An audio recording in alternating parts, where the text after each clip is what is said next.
Good afternoon बच्चों।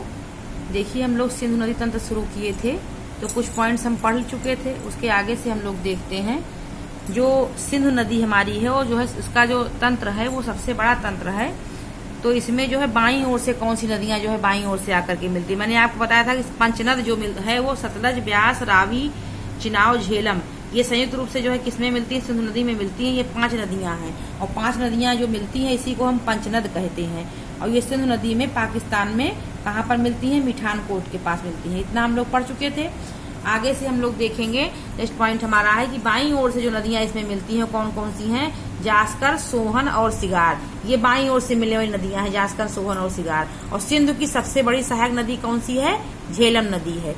सिंधु में दाईं ओर से मिलने वाली नदियां कौन सी हैं, देखिए श्योक, काबुल, कुर्रम, टोची, गोमल, गिलगिट। ये जो है दाईं ओर से मिलने वाली नदियां हैं। और आप लोगों को बता दें कि काबुल, कुर्रम, टोची, गोमल ये जो है पाकिस्तान के दर्रे भी हैं। इनका इन्हीं के दर्रों के नाम पर नदियों का नाम भी है। नदियों के नाम से ही दर्रों के नाम भी वहां पर फेमस हैं। तो दाईं ओर से जो मिलने वाली नदियां हैं कौन कौन सी हैं, श्योक, काबुल, कुर्रम, टोची, गोमल और गिलगिट। और सबसे बड़ी नदी इसमें इन नदियों में कौन सी है, काबुल है। और वैसे सहायक नदी कौन सी है, बड़ी, चिनाव है। काबुल और उसकी सहायक नदियां जो है सिंधु में अटक के पास पाकिस्तान के पास मिलती हैं। जो आपकी ये काबुल और उसकी जो सहायक नदियां हैं, ट्राइब्यूटरीज हैं, वो सिंधु नदी में अटक के पास पाकिस्तान के पास मिलती हैं। उसके पश्चात जो है सिंधु नदी दक्षिण पश्चिम की ओर बहते हुए जो है कराची पाकिस्तान के पास अरब सागर में जाकर के गिर जाती है। तो ये तो पूरा आपका सिंधु नदी तंत्र के बारे में हो गया। अब उसकी कुछ सहायक नदियों के विषय में हम थोड़ा सा देखेंगे। देखिए सबसे बड़ी जो है पहले हम क्या देखते हैं, झेलम नदी। झेलम नदी देखिए, झेलम नदी जो है किसकी सहायक नदी है, चिनाव की सहायक नदी है झेलम।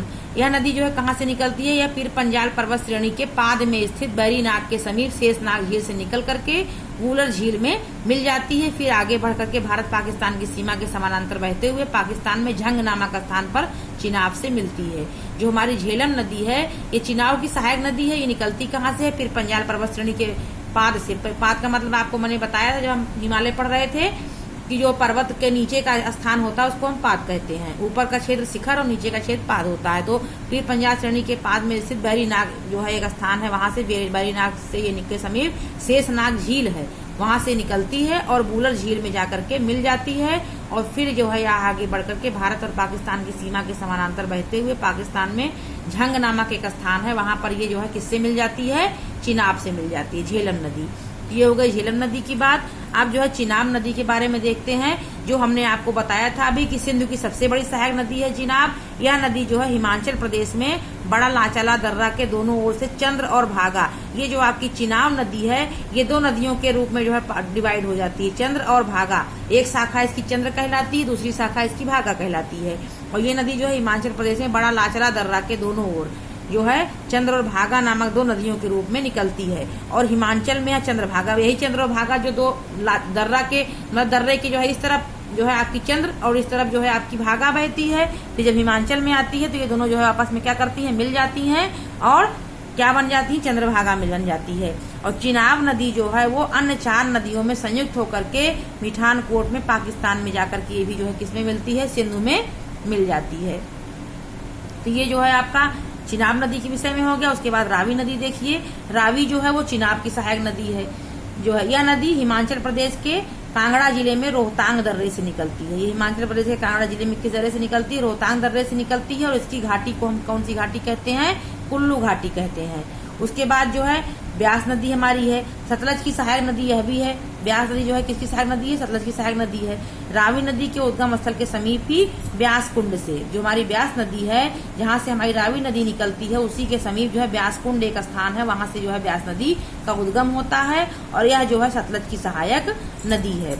उसके बाद हम आगे से देखते हैं जो कपूरथला पंजाब के निकट हरके नामक स्थान पर सतलज में जो है मिल जाती है। कपूरथला पंजाब में एक स्थान है, वहां पर एक हरके नामक बैराज है, वहां पर जो है सतलज में जाकर के ब्यास जो है वो मिल जाती है। उसके बाद लास्ट जो है हमारी है सतलज नदी। जो भी हमने आपको 5 नदियों के विषय में बताया था उन्हीं का हम जो है अलग से डिटेल पढ़ रहे हैं। तो सतलज नदी देखिए, ये किसकी सहायक नदी है, ये चिनाब की सहायक नदी है। यह जो है कहाँ से निकलती है, तिब्बत के मानसरोवर झील के निकट राक्षस ताल से निकलती है और सिपकीला दर्रे से जो है हिमाचल प्रदेश में होते हुए भारत में प्रवेश करती है। मतलब निकलती कहाँ से, तिब्बत से इसका जो है उद्गम है मानसरोवर झील के निकट राक्षस ताल से, और सिपकीला दर्रा जो है के द्वारा जो है हिमाचल प्रदेश होते हुए ये भारत में प्रवेश करती है। और भाखड़ा नंगल बांध जो है ये कहाँ पर बनाया गया है? सतलज नदी पर ही बनाया गया है। किशन गंगा जो है वो झेलम की सहायक नदी है, और झेलम और रावी जो है वो चिनाब की सहायक नदी है, और ब्यास नदी जो है किसकी सहायक नदी है?